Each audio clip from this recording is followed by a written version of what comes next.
Good afternoon or good evening, everyone. Citizen JV, and today we're going to be talking about Metro 2033. This is one of my previous games that I went through not too long ago, and this was basically somewhat of a request on the post poll that I decided to put on my commentary on my YouTube channel. So, without much further ado, here we go. This is what I really truly think about Metro 33. I think it's definitely one of the most greatly interesting FPS games of this first-person shooter genre. Specifically, what I really enjoyed about this game overall, which is supernatural or psychological aspect and concept of it. But however, what I truly think about this game in general is not just it being the FPS as it is, but I basically mentioned this a while back to a friend of mine regarding of the series, and vice versa. So basically what I was talking about is that these games have a really good stealth mechanic. I have made several videos in the previous weeks, and I talked about stealth mechanics generally in most games that I preferably play, whether if it's Wolfenstein or Metro or Horizon Zero Dawn or Forbidden West. But however, with the Metro series, these games are very, very good.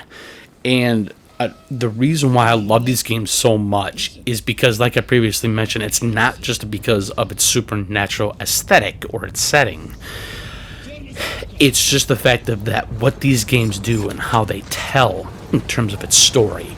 I think the story in these games are very interesting, and I love the way how the story just matches from that of 2033 to Last Light and to Metro Exodus, which is the newer one that was released, I think maybe 1 or 2 or 3 years ago, at least at the most. But however, I will be doing videos on Last Light and Metro Exodus as well, because like I say, I am planning on doing a series of videos on these games other than doing 2033 right now. So now, what I really want to talk about here in Metro 2033 as well is the gunplay. I really love the gunplay. I don't think it's definitely not one of the best, but it's really good overall. And I think it really sets a demonstration of what a first person should be, and with that of, having some really good stealth mechanics in the combat as well, because there is some combat sections.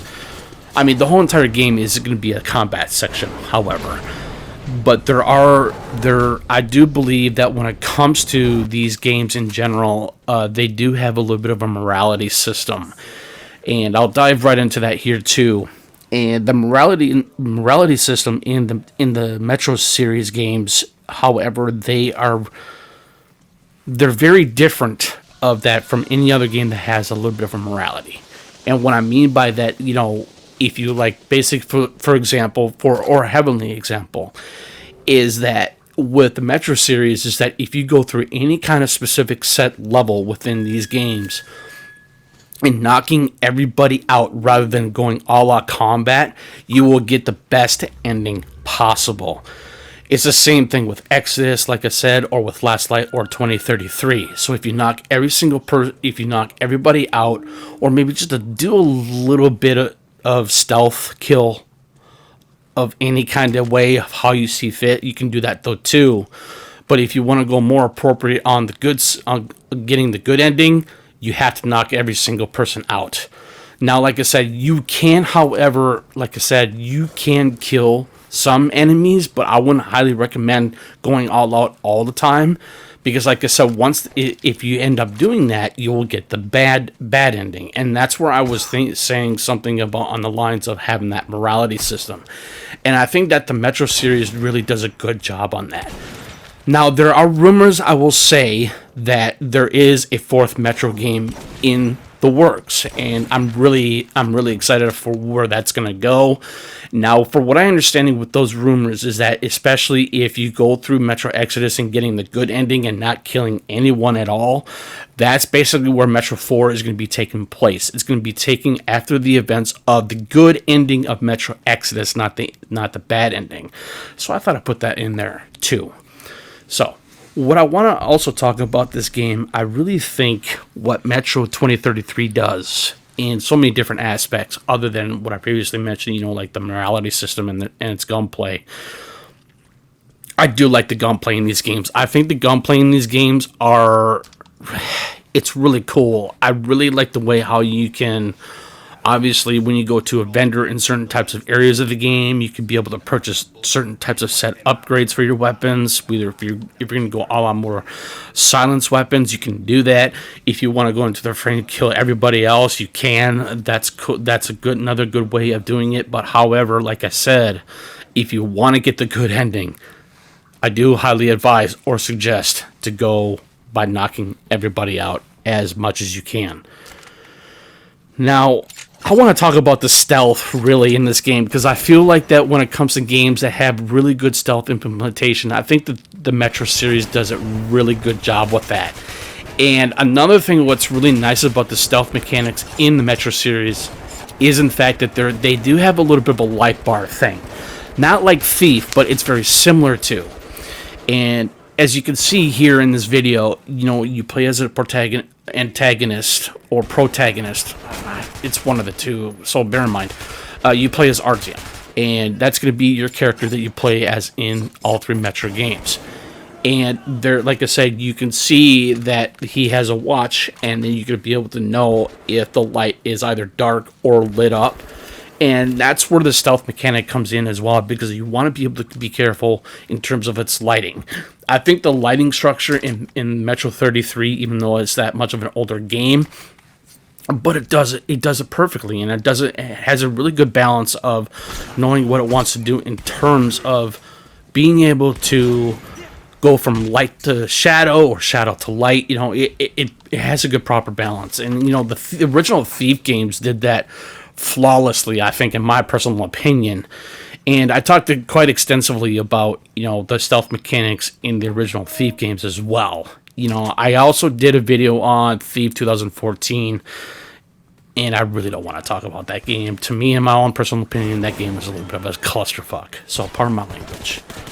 So now, you know, but like I said, you know, with the stealth mechanics in the Metro series specifically, it doesn't matter which one, whether if it's Last Light, 2033, or Exodus, I think that the stealth mechanics in these games it's really well implemented, and it's very well good adjusted to, you know, you can turn off light sources in order to not be able to be seen, which is nice. Like I said, it has a little bit of that Thief-esque to it, but it's not Thief, if you understand where I'm going with this.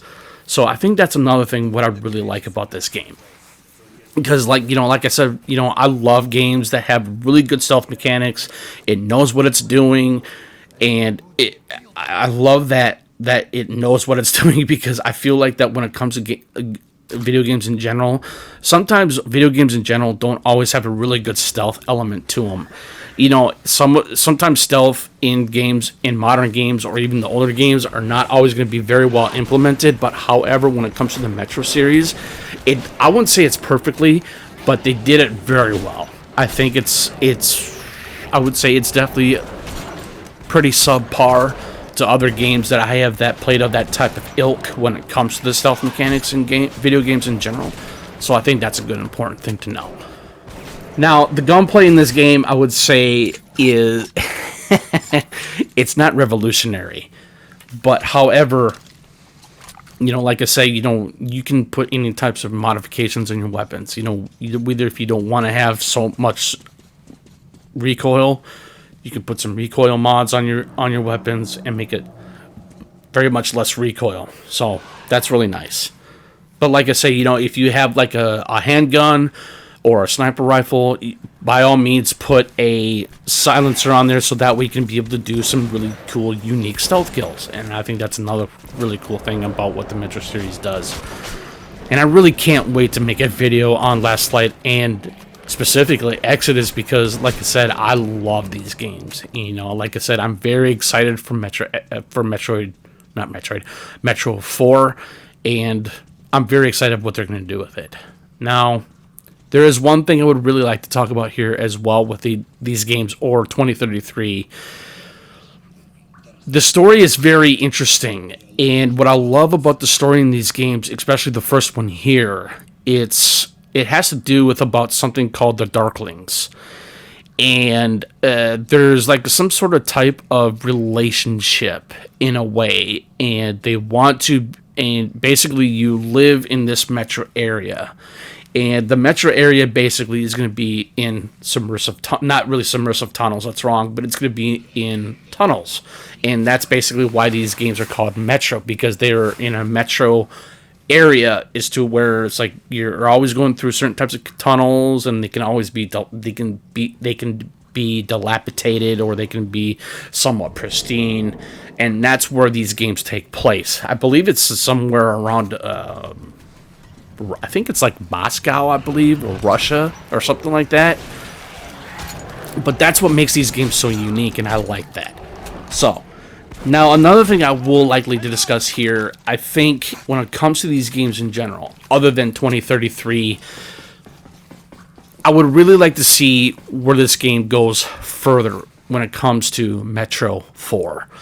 I'm really curious what they're going to do with that in terms of its story, and, you know, playing as RTM again, I'm sure you'll play as RTM in 4, and he'll be that much older, obviously. And I'm really curious of what they're going to do with, you know, what kind of gunplay that they're going to be having. Maybe it'll be a little bit more robust, maybe a little bit more intuitive to a certain degree. But I do remember, or if I do recall, it will still be part of the Metro series. It'll still be part of that Metro storyline, and I think that's really cool as well. And that's why I love these games, and that's why I loved all three of these games. I think they're fantastic. I think their stories of each one are very, I wouldn't say similar, but they are still part of that Metro universe. And I think that's what makes it even more important to know. And it has to do with what these games will do in terms of the story. You know, it has to do with the character progression. Because I always talk about, when it comes to character progression or the story itself, you know, I don't always mainly like talking about the story in games, because I feel like that most of the time that when people play single player games, like I do, because I'm a single player gamer, I always like to be immersed into the story. And it's not always just about the gunplay or whatever, but I always end up liking the story, because I think when it comes to story in games in general, to me, it's always the most important, and it's always been the most important thing, because it's like, I do believe that there are games, not now, but in the previous past, that to where, even like the Metroid Primes, I think the Metroid Primes had really good storytelling, and I like the way how you had to maintain a proper balance of where the story is going to go and vice versa. And, you know, I think the Metroid Primes did a really good job on that. The Metro series does that though too. Very fantastic. And like I said, I can't even imagine of what Metro 4 would be like when it initially gets officially released or officially announced. But I feel like that's going to be a good couple of years. But however, I will say, I think when it comes to these games, they are very pretty much influential in a certain way. And, you know, I feel like that sometimes these games are a little bit underrated as well. But overall, you know, these games are critically acclaimed for their action, its storytelling, and there's a novelist called, his name is Dmitry Glukhovsky, or Glukhovsky, I don't know how you say it, sorry if I butchered that last name, my apologies. But however, I did not read the books. I want to read the books, because I heard nothing but great things about them, and this is where these games are basically initially are from the novels, and I think that's what's even more amazing as well. So I thought I'd put that a little bit of snippet information. Now, what I will say as well, I think when it comes to the Metro series, I think 2033 is a good way of starting, and it's just amazing what these games can do in terms of its story and what it wants to do in the future one that we will eventually get, and I'm hoping to venture through that one as well. So like I said, I'm planning on doing Last Light and doing Exodus, and then we'll just leave it at that. Now, overall, and furthermore, I think Metro 2033, like I said, I do highly recommend it. If you are starting out going with these games and start playing these games, you might as well go with the first one, as you see here. Then go into Last Light, and then go in Metro Exodus, because they, like I said, they will all intertwine in one big cohesive story, and that's where these games fit. Last Light is the sequel to Metro 2033, obviously, and then Exodus is the sequel to Last Light. So, like I said, you want to play these games in order to get the right context of what you want to achieve and what you want to get through the story, and being able to understand it. Because usually when we have a game series like this, it's always important to know that you want to have, or you want to start with the first one and then venture off from there. I think that's the most important thing, like I said. So my apologies on that repetition. And so that's pretty much all I have to say about that at this moment in time. Now, I'm going to go back into a little bit of the supernatural thing here real quick before this video even ends. I think the supernatural or the psychology of this game series is fascinating. I love the way how this game just implements itself, and it, like I said, it knows what it's doing. It doesn't have any kind of facade, or, you know, it just doesn't, it knows what it wants to do. And I love the fact that when it comes to a game series like this, it's important to have that, and it has a good balance on that though too. So I just want to put that out there and try to make sense of everything and what I'm trying to do here too. So, but anyways, if anybody has any further questions or comments, please feel free to put them in the comment section below. I'll be more than happy to reply back if and whenever possible. And I'm hoping to make more sense along with Metro Last Light and Metro Exodus. But anyways, thank you guys for tuning in. Greatly appreciated. And you guys have a good rest of your evening or afternoon. Peace.